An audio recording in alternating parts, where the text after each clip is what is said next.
നെടുമങ്ങാട് 1.5 വയസ്സുകാരനെ ഭിത്തിയിൽ തലയിടിപ്പിച്ചു കൊന്ന കൊടും ക്രൂരനെ തെളിവെടുപ്പിനിടെ കൈകാര്യം ചെയ്ത നാട്ടുകാർ. പോലീസ് വലയം ഭേദിച്ചു മർദ്ദിച്ചു. കുറ്റം സമ്മതിച്ച് കുഞ്ഞിന്റെ അമ്മയുടെ രണ്ടാം ഭർത്താവ് കൊന്നത് നിർത്താതെ കരഞ്ഞതിനാലെന്ന മൊഴി. അമ്മ അഷിതയുടെ അറസ്റ്റും രേഖപ്പെടുത്തി.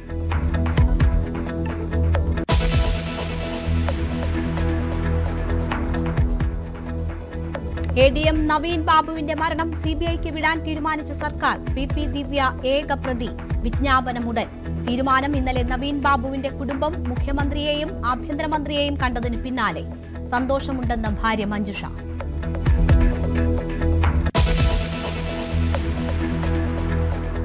CMRL എക്സാലോജിക് കേസിൽ EDക്കും CMRLനും നാളെ കോടതിയിൽ നിർണായകം. അന്വേഷണം സ്റ്റേ ചെയ്യണമെന്ന് CMRL. ആക്രമണം ചൂണ്ടിക്കാട്ടി നിലപാട് കടുപ്പിക്കാൻ ED. പിണറായിയുടെ വീടിന് മുന്നിൽ ED ഉദ്യോഗസ്ഥരെ ആക്രമിച്ച കേസിൽ SFI ജില്ലാ പ്രസിഡന്റും പിടിയിൽ.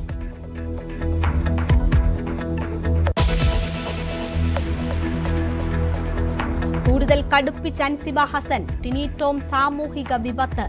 ചെയ്ത തെറ്റിന് ശിക്ഷ അനുഭവിച്ചേ പറ്റൂ എന്ന് പ്രതികരണം. അമ്മയിൽ നിന്ന് നടപ്പാക്കുന്നത് കുറ്റാരോപിതൻ തന്നെ.